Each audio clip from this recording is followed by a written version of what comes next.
Positive பாலகுருவின் மாலை வணக்கங்கள். நம்ம ஆரோக்கியத்தை பற்றி பேசினோம். அதே ஆரோக்கியத்தை பற்றி இப்போ சில டிப்ஸ் தர்றேன்.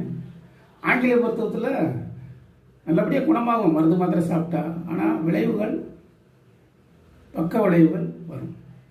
இது நான் சொல்கிற விதை மருத்துவம் என்று வருமால விளைவுகள் பக்காவாக இருக்கும். அதான் உண்மை. இப்போ ஒரு காய்ச்சல் அடிச்சிட்டுன்னு வைங்க, உங்களுக்கு என்ன செய்யணும்? ஒரு நல்ல பெரிய பவுல், இதோட பெரிய பவுலில் 2 கை முங்குற அளவுக்கு ஐஸ் வாட்டர் எடுத்துக்கணும். ஜில்லுன்னு எடுத்து ஃபீவர் வந்துச்சுன்னா அப்படி நகம் 10 விரல் நகம் முங்குற மாதிரி வச்சிடணும். 30 எண்ணணும். 30 மேலே எண்ண முடியாது உங்களால், அதுக்குள்ளே எடுத்துகிட்டு வை. இருந்தாலும் 30 எண்ணிட்டு கையை எடுத்துட்டு அந்த விரல்களை தொடச்சிட்டிங்கன்னா உங்களுக்கு ஃபீவர் உடனே சரியாயிடும்.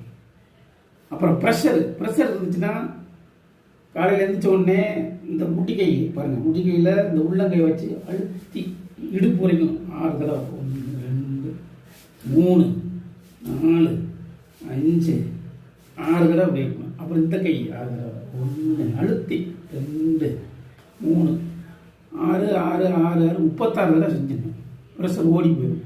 மருந்து மாத்திரைலாம் தேவையில்லை, ப்ரெஷருக்கு தூக்கி எரிஞ்சிடலாம்.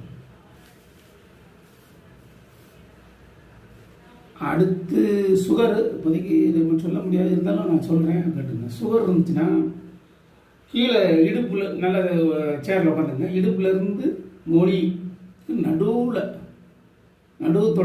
நடுவுத்தொடையில் கையை அப்படி வச்சுக்கிட்டு 2 கையும் 2 பக்கமும் 2 தொடையிலையும் இப்படி கையை வச்சுக்கிட்டு இந்த நமட்டணும். இப்படி தள்ளவோ இது பண்ணவோ கூடாது, நமட்டுறது. அப்படி அங்கனக்குள்ளேயே கை இருக்கும், இப்படி இப்படின்னு ஸ்ட்ரைக் பண்ணணும். அதை நமட்டுனீங்கன்னா 9 தடவை 3 3 1 2 3 1 2 3 1 2 3ன்னு 9 தடவை நகட்டினீங்கன்னா சுகர் சரியாயிடும். சாயந்தரம் 5 மணிக்கு 6 மணிக்கு செய்யணும். இன்னைக்கு சாப்பிட்ட கலோரிஸ் எல்லாம் அட்ஜஸ்ட் ஆகி சுகர் சரியாயிடும். அதனால் உடல் ஆரோக்கியத்தை எல்லோரும் நல்லபடியாக பார்த்துக்குங்க. மேலும் மேலும் ஆரோக்கிய சம்பந்தம் எல்லாம் நான் தொடர்ந்து சொல்கிறேன். முழுக்க எல்லாம் என்னுடைய சொந்த அனுபவத்தினால் உள்ளது. நீங்கள் தைரியமாக ஃபாலோ பண்ணலாம். அதுவும் போக நீங்கள் ஒரு சில இது தெரிஞ்சும் வச்சுருப்பீங்க, தெரிஞ்ச விஷயம்னு சொல்லுவேன். ஆனால் அந்த சமயத்துக்கு உங்களை ரிமைண்ட் பண்ண மாதிரி இருக்கலாம். அதாவது நான் சொல்கிற மெத்தடு வேறையாக இருக்கலாம், ஒரு பிடி விடும் அந்த மாதிரி. இப்போ